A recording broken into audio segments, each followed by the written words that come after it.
Dites-moi, ça commence à faire beaucoup. Est-ce que vous avez vu Emmanuel Macron, ce qu'il a publié comme photo? Après avoir dit que la bête de l'événement est là, et elle arrive... La bête de l'événement est là. Et elle arrive. Là, il nous publie une carte à jouer de Yu-Gi-Oh! Avec le dragon blanc aux yeux bleus. Et écoutez ce qu'il y est écrit. Ce dragon légendaire est un puissant moteur de destruction. Rares sont ceux qui ont survécu à cette terrifiante créature, quasiment invincible pour en parler.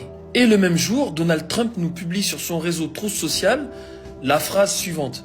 Le monde comprendra bientôt. Rien ne peut arrêter ce qui vient. Sur l'image, il a les bras écartés comme le Messie et avec derrière lui la sphère. Mais si vous vous souvenez bien, la sphère, c'est pas la première fois qu'il nous la montre. Avec Saoud et Sisi, vous vous souvenez de cette image? Et ce n'est pas la seule fois où on voit Donald Trump avec la sphère. Regardez sur The Economist 2017, cette couverture, qu'est-ce que l'on voit? On le voit assis sur la sphère, avec son drapeau américain, le sceptre et la boule des rois. Et si vous regardez bien, c'est exactement la même scène que le Baphomet. Et le plus inquiétant, c'est que ce n'est pas le seul à avoir mis la phrase « Rien ne peut arrêter ce qui vient ». Il y a aussi Gavin Newsom, le gouverneur de Californie, qui a fait exactement la même scène avec Q+, Quanon, sur son réseau social. Et rappelez-vous, c'est ce que Sarkozy avait dit. Le nouvel ordre mondial, ils vont l'instaurer et personne ne pourra l'en empêcher. On ira ensemble vers ce nouvel ordre mondial. Et personne, je dis bien personne, ne pourra s'y opposer.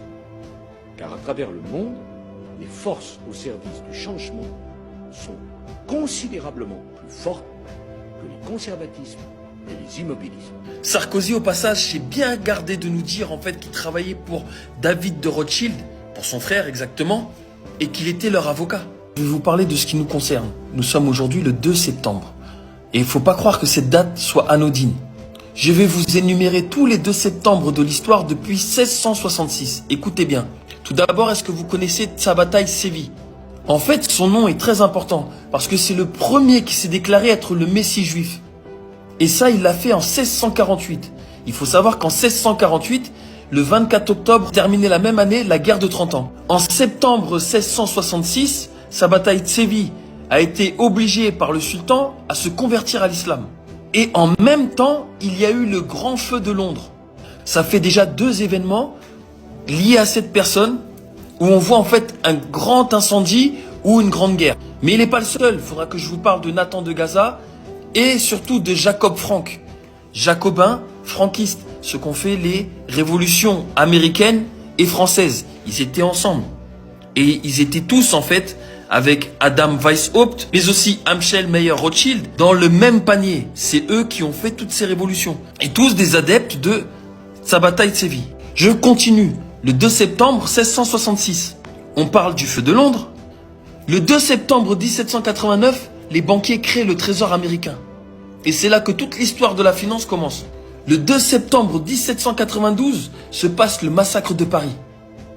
On les appelle les massacres de septembre, un bain de sang rituel pour inaugurer la République. Durant la guerre de sécession qui cesse le 9 avril 1865, il y a une bataille, la bataille d'Atlanta, qui est extrêmement importante. Et elle est le 2 septembre 1864. Puis une date qu'on a complètement occultée, parce qu'on nous a balancé le 8 mai 1945, soi-disant la capitulation de l'Allemagne, c'était la fin de la Seconde Guerre mondiale. En réalité, la Seconde Guerre mondiale s'est arrêtée le 2 septembre 1945 avec Hiroshima puis Nagasaki. Je vais terminer par un code qui est dans la Bible et vous allez comprendre pourquoi je vous dis que le 2 septembre 2025 est une date très importante. Psaume 90, 10, 12. La durée de notre vie s'élève à 70 ans et pour les plus robustes à 80 ans. Mais l'orgueil qu'ils en tirent n'est que peine et misère, car le temps passe vite et nous nous envolons.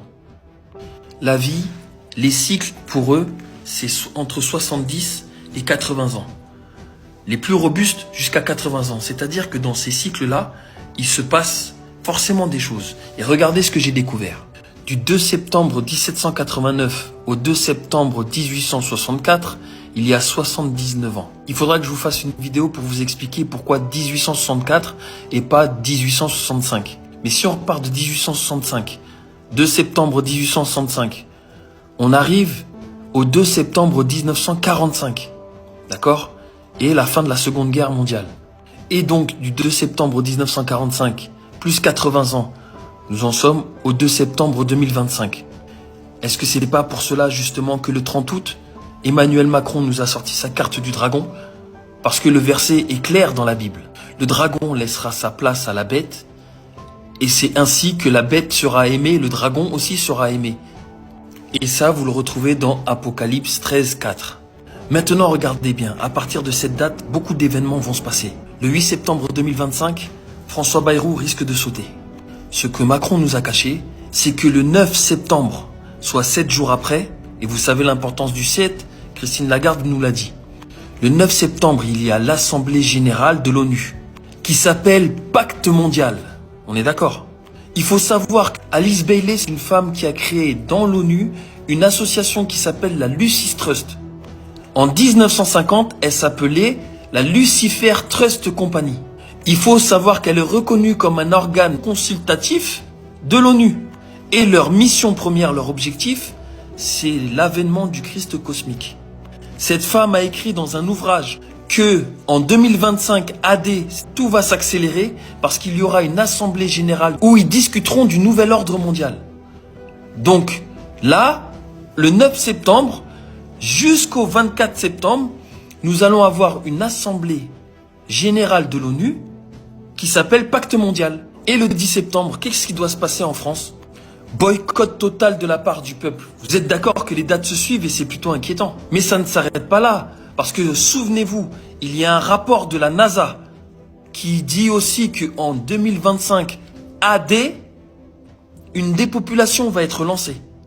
Vous avez le DJL.com, vous vous souvenez du site internet qui a fait sensation parce qu'ils avaient pris des données militaires, des données du FBI, CIA et ainsi de suite. Et ils avaient dit qu'en 2025, ne serait-ce que la population des États-Unis allait baisser de plus de 7/8, passant de 300 millions à 58 millions. Et la France ne serait pas en reste puisqu'elle passerait de 67 millions, je crois à peu près, à 39 millions. Mais on ne s'arrête toujours pas là.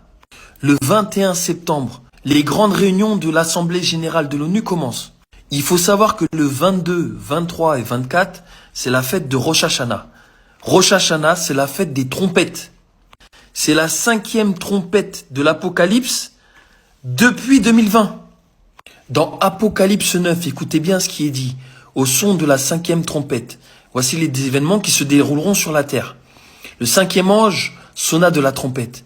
Et je vis une étoile qui était tombée du ciel sur la terre. La trompette sonne le 22, 23 et 24 septembre. Le 23 septembre, que se passe-t-il? Emmanuel Macron, LFI a demandé une destitution.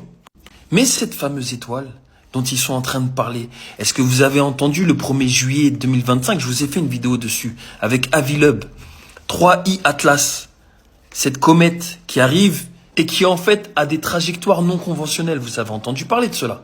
Il y a des rapports qui disent qu'ils ont déjà reçu un message venant de cette comète. Ils nous disent qu'elle émet un clignotement aléatoire. Et là, à la fin de Apocalypse 9, ils nous parlent de ces sauterelles ressemblaient à des chevaux préparés pour le combat. Et après, ils disent, elles avaient des queues semblables à des scorpions et à des aiguilles. Et des aiguillons. Et c'est dans leur queue qu'était le pouvoir de faire du mal aux hommes pendant 5 mois.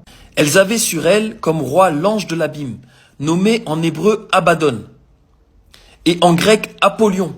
Le premier malheur est passé. Voici, il vient encore 2 malheurs après cela. Souvenez-vous de l'affiche de clôture des JO. Vous avez cet être lumineux qui plonge vers la terre. Puis, durant la cérémonie, on voit un insecte doré qui descend à partir de câbles. Vous vous souvenez? Ensuite, il voit Sequana, celle qui avait le cheval mécanique, plus celui qui avait le masque. Et que lui donne-t-il? Il lui donne un drapeau grec. Le drapeau d'Apollyon. C'est exactement l'invasion de ce démon. Le 29 octobre, attendez-vous à ce qu'ils nous disent que cette comète n'est pas une comète. Et je vous expliquerai exactement ce que c'est, parce que c'est clairement marqué dans la Bible. C'est Yahvé, c'est son vaisseau. Je vous démontrerai. Pour ça que j'essaye de terminer tout ça pour vous faire un live. En tout cas, restez connectés. Vous en saurez plus dans très peu de temps.